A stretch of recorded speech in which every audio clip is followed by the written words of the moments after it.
ቪዲዮ ነው ግን ፎቶን ብቻ እናሳያቸዋለን። አድማጮቻችን ፎቶን ብቻ እናሳያቸዋለን። ይሄ የምትመለከቱት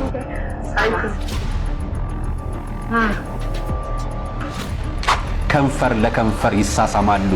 ኤሪትሪያ በረሃ ላይ ብረት ይዞ ኮማንደር ነኝ ብሎ ሲያዋጋ የነበረ ሰው አምጥተህ ትምህርት ሚኒስቴር ስትል ትምህርት እንደወደቀ እኔ አውቀዋለሁ። እናንተ እንደፈለጋችሁ።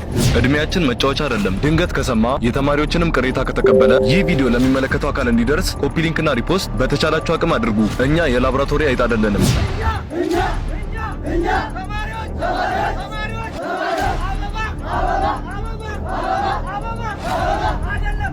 ሰብስክራይብ ለምንድን ነው የማታደርጉት? አሁን አድርጉ።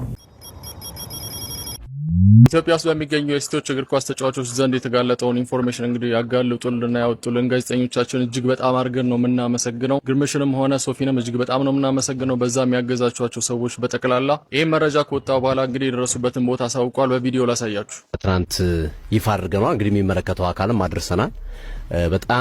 በጣም ትልልቅ የሀገራችን አመራሮች፣ ትልልቅ የሀገራችን ትልቅ ፐርሰናሊቲ ያላቸው ሰዎች ጉዳዩን በሲሪየስ እንደሚይዙት እና ያው በእግር ኳስ ውስጥ በተለይ ይሄ ነገር ሲሪየስሊ እንዲወገድ እንዲሰሩ ፌዴሬሽኑን ጨምሮ በርካታ አካላቶች እንደሚሰሩ ጧትም ትናንት ከፕሮግራም በኋላ በጣም ብዙ የስልክ ምልልስ ነበር የነበሩን። እንግዲህ ዋነኛ ዓላማው ይሄ ነው። ዋነኛ ዓላማችን እንግታው፣ እናስቁመው፣ በቃ ሊባል ይገባል። እዚህ ላይ ማስቆም አለብን። ተገቢ አካሄድ አይደለም፣ ልክ የሆነ አካሄድ አይደለም።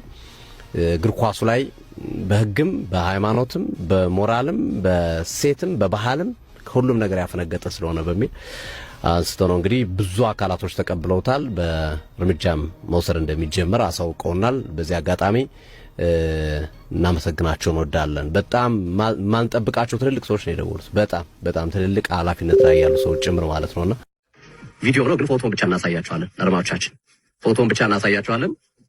ይሄ የምትመለከቱት ቲክቶክ ላይ ላላችሁ ቀለበት ይታያችኋል አይደል?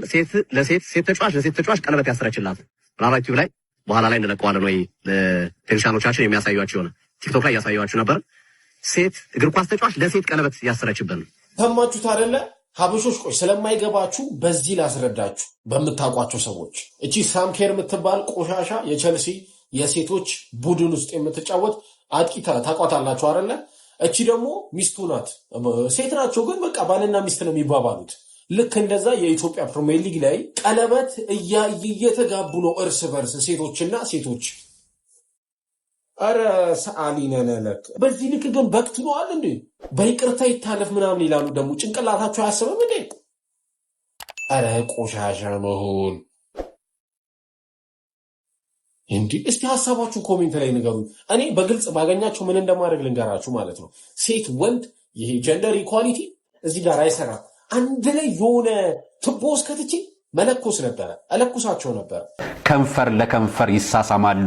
ገና ከትሬኒንግ እንደመጡ ቁምጣቸውን እንኳን ሳይቀይሩ በደበዘዘው መብራት ውስጥ ኮሪደር ላይ ከንፈር ለከንፈር ይሳሳማሉ። ሾክ ሆኜ በቀጥታ የሄድኩት ወደ ሪሴፕሽን ነበር። ሪሴፕሽኗ እነሱ ብቻ ሳይሆን በጣም ብዙ ጥንድ ሴቶች አሉ። የሆቴሉ ግማሹ አልካ አይተኛበትም። ጥንድ ሆነው ነው የሚያድሩት። አንዷ ፍሬሽ ኳስ ተጫዋች እንደዚሁ ሲዳሩ አይታ እንዳንተ ደንግጣ ነግራን ታውቃለች። ለአሰልጣኞቹም ነግረናቸዋል፣ ግን መፍትሄ የለውም አለችን። እኔም በማግስቱ እነሱ ካሉበት ፍሎር ወርጄ ግራው እንዲያስኩኝ ጉዳዩ ስር የሰደደ ቢሆንም ለመናገር በተለይ ንጹሃኑን ኳስ ተጫዋቾች ስለሚጎዳ በብዙሃኑ ዝም የተባለ ጉዳይ ነውና ዝም አልኳለ። እና እንዲህ አይነት ነገር እያያችሁ ዝም ነው የምትሉት? ወንዴ ብርሃኑ አንተም ዝም ብለሃል። እንዳንተ አይነት ወንድም ዝም ሲል አላውቅም። ዝም ነው የምትሉት ማለት ነው ሁላችሁ። እና ልጆቻችሁ ኃጢአት ሲሰሩ ክፉ ሲሰሩ ዝም ነው የምትሉት? ሴቶች ላይ አሁን በጣም እየበረከተ ያለው ከዚህ ሴትና ሴት ከሚለው ነገር ጋር በጣም በተደጋጋሚ እየተወራ ነው ያለው። በጣም ብዙ ልጆች ይሄ ደግሞ እኛ ኢትዮጵያ በእምነት በባህል እሴታችን ከፍ ያለ ነው። ለዚህ ዋጋ የምንሰጥ እምነታችን ያግደናል፣ ባህላችን ያግደናል፣ ማህበረሰባችን ለዚህ ጸያፍ ነው። ስለዚህ ይሄ አንዱ ፋክተር ነው ለእግር ኳሳችን ማደግ። የበለጠ ደግሞ ፋክተር እንዲሆን ያደረገው የውድድሩ ፎርማት አንድ ቦታ ከተቀመጠን 13ቱም ክለቦች አንድ ቦታ ላይ ስለሚሆኑ ልጆቹ በቀላሉ ካንዱ ክለብ ጋር ያላቸውን ልጆች ግንኙነት የመገናኘት እድላቸው የሰፋ ነው። እስካሁን በተጨባጭ በማስረጃ ይሄ ነው ተብሎ በእጃችን የደረሰው ነገር የለም። ግን በጣም በዚህ ደረጃ ላይ ተንሰራፍቶ እንዳለ የሴቶች ሊግ ላይ ይወራል። ይሄንን ሴቶች እህቶቻችን ወጋችን፣ ውበታችን፣ ማንነታችን እግዚአብሔር የተሰጠን ጸጋ በሴትነታችን አግብተን እንድንወልድ አግብተን ዘር እንድንፈጥር አግብተን ለነገ ደግሞ የተሻለ ሀገር የሚረከቡ ትውልዶችን የምንፈጥር ሴት እኮ ማንም ሰው ሊያደርገው የማይችለው ሰውን የምትፈጥር ፍጡር ነች። ወንድ ልጅ ሊያደርገው የማይችል ሰውን የምትፈጥር ፍጡር ነች። ትልቅ ጸጋ ነው ይሄ። ይሄን ጸጋነታችንን ተቀብለን ማንም ሰው ያምናል። አሁን እግር ኳስ ውስጥ ያሉ ልጆች ሙስሊሞችም ያምናሉ በአላህ፣ ኦርቶዶክስም ያምናሉ በእግዚአብሔር፣ ፕሮቴስታንቱም ያምናሉ በእግዚአብሔር፣ ይጸልያሉ፣ ያምናሉ።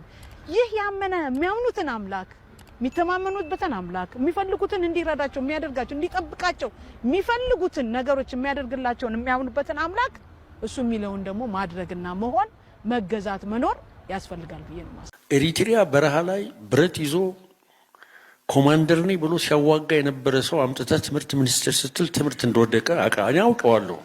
እናንተ እንደፈለጋችሁ የሽምቅ ውጊያ ሳዋጋ ከረምኩ የሚል ሰው የትምህርት ሚኒስቴር የምናደርግ ሰዎች የሚገርም እኮ አገር ነው በእውነት እላችኋለሁ።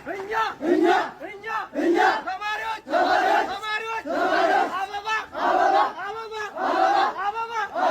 አይደለም የሚያስፈልገን ደህንነታችን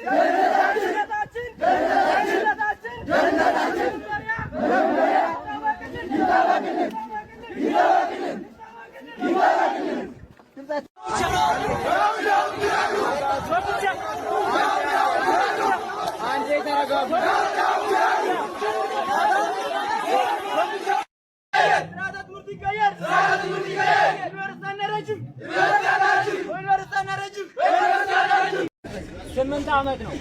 አንድ ሪሚዲያል ይጨመርበታል፣ አንድ ደግሞ የአገልግሎቱ ይጨመርበታል። 10 ዓመት ካምፓስ ውስጥ አሳልፎ የ17 ዓመት ትምህርት ከዛ በፊት ተምሯል። 27 ዓመት ሰው ተምሮ እንዴት ይኖራል? እንዴት ነው ነገ ስራ ወጥቶ የሚሰራው? ካረጀ በኋላ ነው ሀገሩን የሚያገለግለው?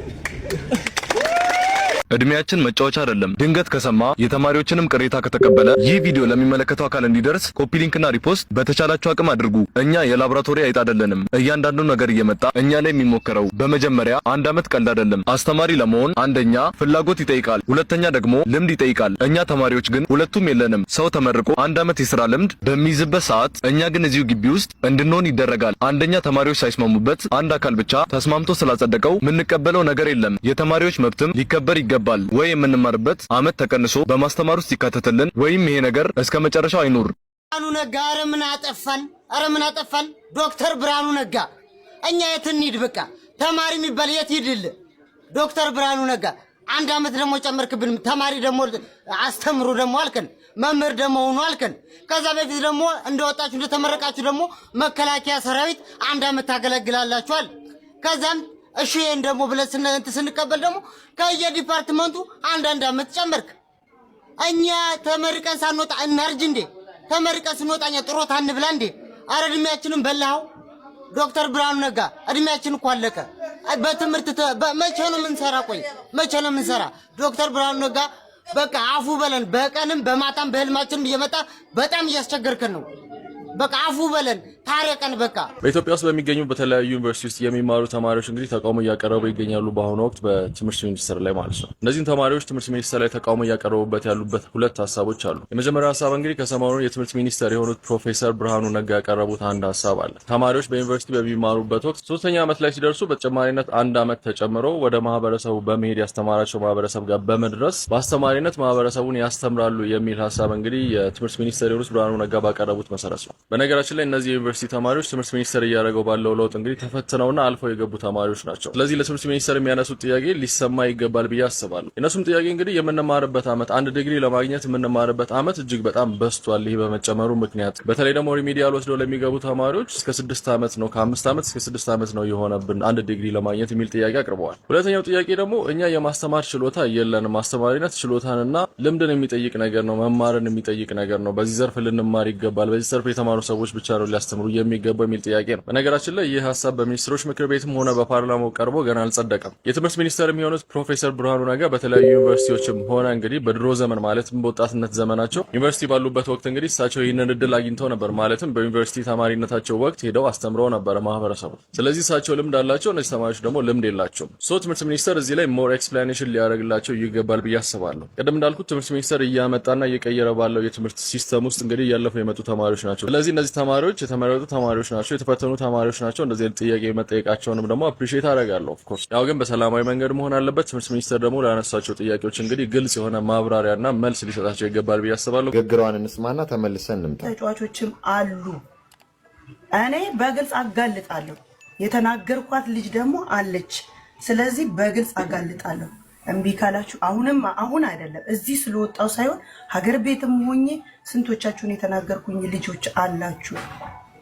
ደግሞ እኮ የማያፍሩ ሴቶች ናቸው። የማያፍሩ ለማውራት እንኳን የማያፍሩ ሴቶች በግልጽ እኔ ሴት ነው እንደዚህ መሆን የምፈልገው ሴት ናት የምትመቸኝ የምትል ተጫዋች አለች። እባካችሁ እናንተ ልጆች ስማችሁን ከማጋለጤ በፊት እባካችሁ ትውልድን አድኑ። ምን እባካችሁ በቃ እነዚህ ልጆች ኳስን ሊያበላሹ ነው የሚገቡት። ስለዚህ እራሳችሁን አጋልጣለሁ። የወደጌሶ አንቺ እዚህ ሀገር በነበርሽበት ሰዓት እንግዲህ ያው ብዙ እንደዚህ አይነት ነገሮችን ስትሰሚ ነበርና ሴት ለሴት ግንኙነት እንግዲህ በኢትዮጵያ ሕገ መንግስት የሚያስቀጣ ወንጀል ነውና አሁን እኛ ሁላችንም የሚያዝነው ወደ ሕግ መሄድ ነው፣ ወደ ክስ ነው የምንሄደውና አንቺም እተባበራቸዋለሁ እያልሽ ነው የምትይው። በመጨረሻ የምታስተላልፊላቸው መልዕክት የሚሰሙሽ ከሆነ ምንድን ነው? እኔ በቃ እነዚህ ልጆች ከኳስ ህይወት እንዲወጡ ነው የምፈልገው። የስንቱን ተጫዋቾች ህይወትና የስንቱን ተጫዋቾች ስም እያጠፉ ስለሆነ አሰልጣኞች እነዚህን ተጫዋቾች ነገ ዛሬ ሳይሉ ከክለቡ አስወጥተው ማባረር፣ ከዛ በኋላ እንደፈለጉት ውጪ ላይ ሄደው ከኳሱ ህይወት ወጥተው ስማቸው እዛ ጎዳና ላይ እንደፈለገ ነገር ይሁን እንጂ የኳስ ህይወት ውስጥ ሆነው እንደዚህ አይነት ስም እንዲኖር እኔ አልፈልግም። አሰልጣኞች እባካችሁ እንደዚህ አይነት ተጫዋቾችን አሰልጣኞች ያውቃሉ፣ የሚያውቁ አሰልጣኞች አሉ። ለምንድን ነው ዝም የሚሏቸው? ነገ ዛሬ እየተባለ ለምንድን ነው ዝም የሚባለው?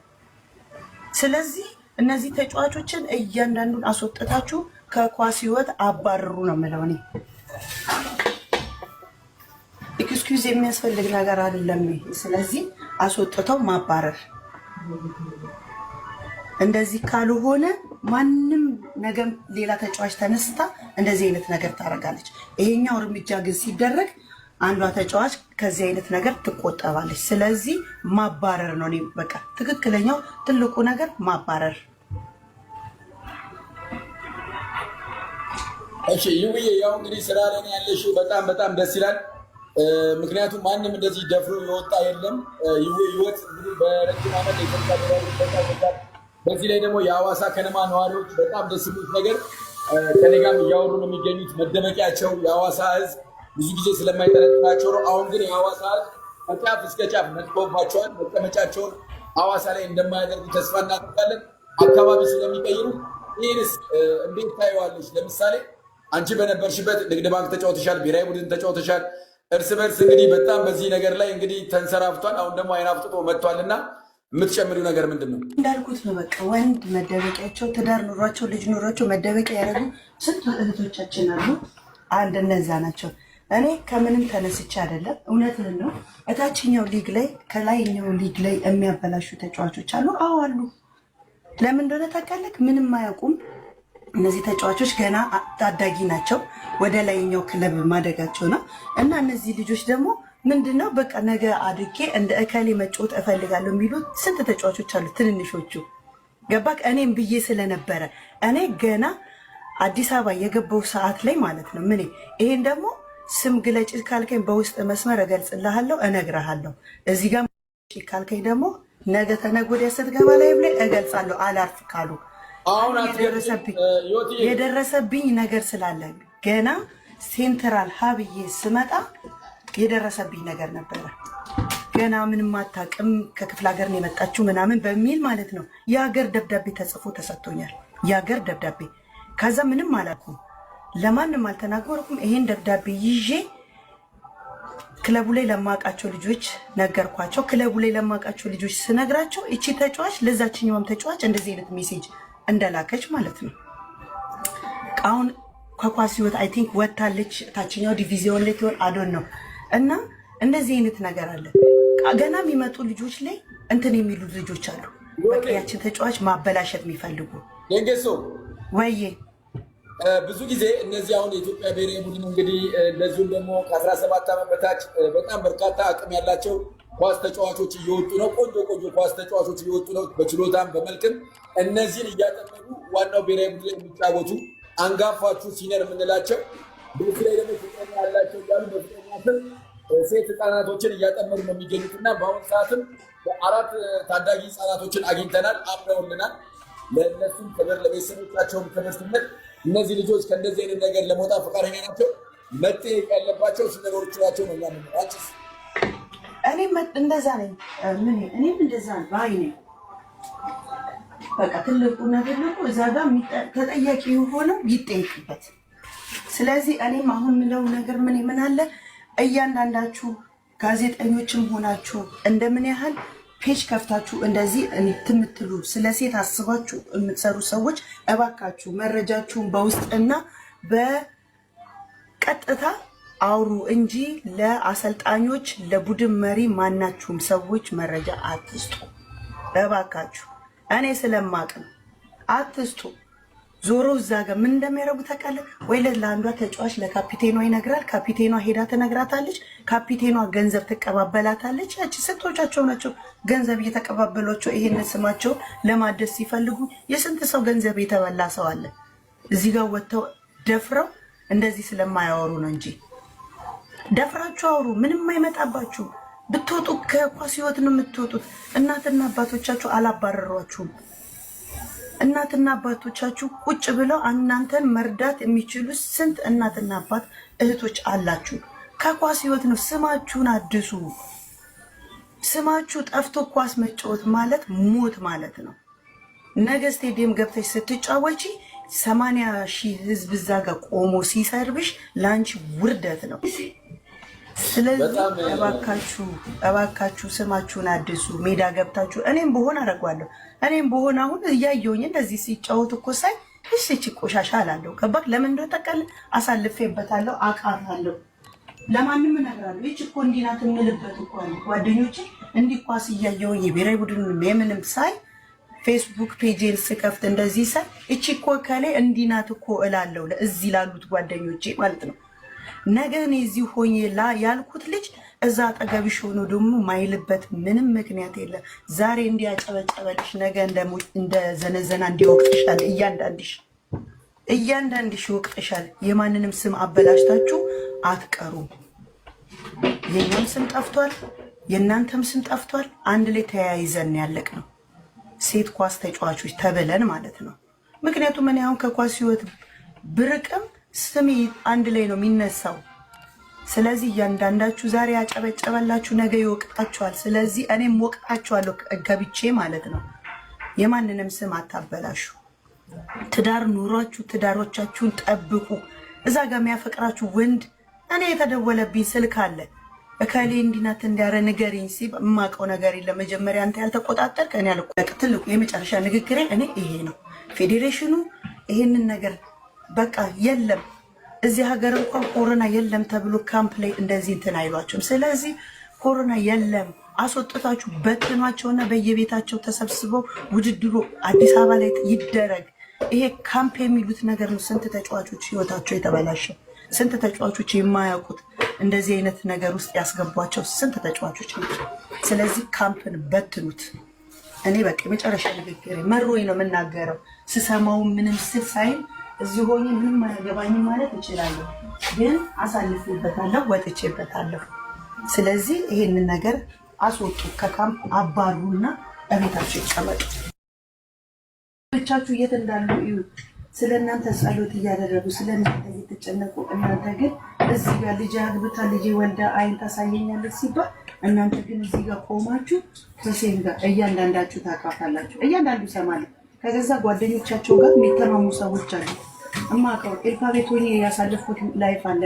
ባንክ ቤት 14 ዓመት ሰሞኑን የሴት ብሔራዊ ቡድን ተጫዋቾቻችንን በተመለከተ እየተነገረ ያለው ነገር ትንሽ ጥንቃቄ የሚፈልግ በመሆኑ ምክንያት አንዳንድ ነገሮችን ለማለት እወዳለሁ። እንግዲህ የተባለው ነገር በጣም ሴንሲቲቭ ነው። 80 በመቶ የሚሆኑት የሴት ብሔራዊ ቡድን ተጫዋቾች በሴት ለሴት ጾታዊ ግንኙነት ውስጥ እንደሚገኙ ነው እየተገለጸ ያለው። ይሄ የተገለጸው ነገር በኢትዮጵያ ሕግ መሰረት ወንጀል ነው። የኢትዮጵያ ማህበረሰብ እንደ ማህበረሰብ እንዲህ አይነቱን ነገር ደግሞ የሚታገዝ ወይም ደግሞ እንደ መልካም ነገር የሚቀበለው ነገር አይደለም፣ የተነወረ ነው።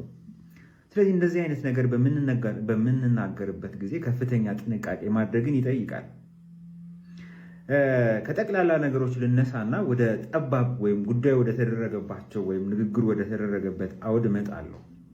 በጠቅላላ አንድ ሰው ስለ ሌላ ሰው በሚናገርበት ጊዜ በህገ መንግስታችንም ሆኑ በተለያዩ ህጎቻችን ሰዎች ሀሳባቸውን የመግለጽ ነፃነታቸው የተጠበቀ ነው። በተለይ ደግሞ የሚዲያ ነፃነት በህገ መንግስቱም ሆነ በተለያዩ ህጎች የሚዲያ አዋጁን ጨምሮ የተከበሩ ናቸው ወይም የተጠበቁ ናቸው። ነገር ግን እንዲህ በምናደርግበት ጊዜ የምንመራበት ስርዓት ግን አለ። የሌሎቹን ሰዎች ክብር፣ መልካም ዝና እንዳናጠፋና ንግግራችን ሌሎችን ለጥቃትና ለመገለል እንዳይዳርግ ከፍተኛ ጥንቃቄ በማድረግ ስራችንን ወይም ተግባራችንን ወይም ንግግራችንን በህግ በስርዓትና ነገሩ የሚከወንበትን ተገቢ ጥንቃቄ በማድረግ ካላከናወን ነው የሚያመጣው አደጋ ከፍተኛ ነው የሚሆነው። ሚዲያን በተመለከተ ነገሩ የተነገረው በሚዲያ ከሆነ ሚዲያ ሲባል ሶሻል ሚዲያዎችን አይጨምርም። በሚዲያ አዋጁ መሰረት እንዲህ አይነት የስም ማጥፋት ተግባሮች በሚፈጸሙበት ጊዜ በወንጀል አያስጠይቅም፣ ዲስክሪሚናላይዝ ተደርጓል። ይሄም የሚዲያ ነፃነትን ከመጠበቅ አኳያ ነው። ነገር ግን በፍትሐ ብሔር እስቲል ያስጠይቃል። እስከ 300 ሺህ ብር በሚደርስ የገንዘብ ቅጣት ያስቀጣል አንድን ሰው በሚዲያ ስሙን ካጠፋን። እንግዲህ የግድ ሰው መሆን የለበትም። ያ ሰው ማንነቱን በሆነ መንገድ ስፔሲፊክ ሆኖ ሴት ብሔራዊ ቡድን ተብሎ እስከተገለጸ ጊዜ ድረስ እነዛ ሴት ብሔራዊ ቡድን አባላት ደግሞ እነማን እንደሆኑ ማወቅ እስከተቻለ ጊዜ ድረስ ስም ማጥፋትን ያቋቁማል። ነገር ግን በፍትሐ ብሔር ኃላፊነት የሚያስጠይቅ ቢሆንም ነገሩ እውነት ነው። የተደረገው ስማቸውን ለማጥፋት ዓላማ አይደለም፣ ለህዝብ ጥቅም ሲባል ነው። ዜናው በሚሰራበት ጊዜ ተገቢው ማስረጃ በጥንቃቄ ተሰብስቧል በሚል ከእንደዚህ አይነቱ ኃላፊነት ነፃ መውጣት ይቻላል። በሌላ በኩል ስለ ሄት ስፒች ወይም ደግሞ የጥላቻ ንግግርንና የሐሰተኛ መረጃን ወንጀል ለማድረግ በወጣ አዋጃችን መሰረት ደግሞ የጥላቻ ንግግር ተከልክሏል። የጥላቻ ንግግርን በተመለከተ በተመሳሳይ አንድ ሰው የሚናገረው የሚያወራው ነገር ሌሎችን ሰዎች በብሔራቸው ወይም በጾታቸው እያለ የተለያዩ ነገሮችን እየዘረዘረ ለጥቃት እንዲዳረጉ የሚያነሳሳ እንዲገለሉ የሚያደርጋቸው ከሆነ በጥላቻ ንግግርነት እንደተፈረጀ የጥላቻ ንግግር አዋጁን አንቀጽ 4 በማየት መረዳት ይቻላል። ነገር ግን እነዚህን ነገሮች ማድረግ ወንጀል የማይሆንባቸው ልዩ ሁኔታዎች አሁንም በዛው አዋጅ ላይ ተቀምጠው እናገኛለን። ለምሳሌ ነገሩ የተደረገው ለስነ ጥበባዊ ወይም ስነ ኪነት ዓላማ ከሆነ፣ የሃይማኖት ንግግር አካል ከሆነ፣ የኒውስ ሪፖርት ወይም የዜና ዘገባ ወይም ዜና ትንተና አካል ከሆነ በጥላቻ ንግግርነት እንደማያስጠይቅ ያስቀምጣል። ግን እነዚህ በስተቀሮች ወይም ልዩ ሁኔታዎች አሉ ማለት አንድ ነገር በቃ የሃይማኖት ስብከት አካል ነው፣ አንድ ነገር የዜና ዘገባ አካል ነው በሚል እንዲሁ በደፈናው ልናልፈው የምንችለው ነገር አይደለም። ንግግራችን ከፍተኛ ጥንቃቄ ይፈልጋል። ምክንያቱም እያወራን ያለ ነው በኢትዮጵያ ህግ መሰረት ወንጀል ስለሆነ ማህበረሰቡ ስለሚያነውረው አንዳች ድርጊት ነው እያወራን ያለን። ይሄ ነገር እነከሌ አለባቸው ብለን የሆኑ ግሩፖችን እየፈረጅን ያለ ነው። በዚህ ጉዳይ ላይ ምን ያህል ነው መረጃ ያለን? ዜናውን በምናወጣበት ጊዜ የዜና አዘጋገባችን ምን አይነት መልክ ነው ያለው? ሌሎቹን የማይመለከታቸውን ሰዎች ምን ያህል የጠበቀ ነው? በእርግጥ 80% መሆናቸው በምንድን ነው የተረጋገጠው? አስቡ። አሁን አብዛኛው ሰው ይህንን ዜና በሚሰማበት ጊዜ ሴት ብሔራዊ ቡድን ተጫዋች ናቸው ብሎ ያሰባቸውን ጠቅላላ ሴት ተጫዋቾችን ባየ ቁጥር ወደ አይምሮ ስለሚመጣው ነገር ነው ማሰብ ያለብን። ልክ ነው፣ ይሄ ነገር በኢትዮጵያ ሕግ መሰረት ወንጀል ነው። ልክ ነው፣ ይሄ ነገር በማህበረሰባችን ዘንድ የተወገዘ ነው። ነገር ግን ንግግሩን በምናደርግበት ጊዜ የምንናገርበት መንገድ ግን ከፍተኛ ጥንቃቄ ይፈልጋል። ቅድም የሚዲያ አዋጁን ገልጫለሁ። የሄት ስፒች ፕሮክላሜሽኑን ጠቅሻለሁ። መከላከያ የሚሆኑ ነገሮች ሊኖራቸው ይችላል። እነዚህን ነገሮች ያደረጉ የተናገሩ ሰዎች አሁን ስለሱ አይደለም እያወራ ያለሁት። መከላከያ አላቸው የላቸውም፣ መከላከያው በቂ ነው አይደለም ጉዳዩ።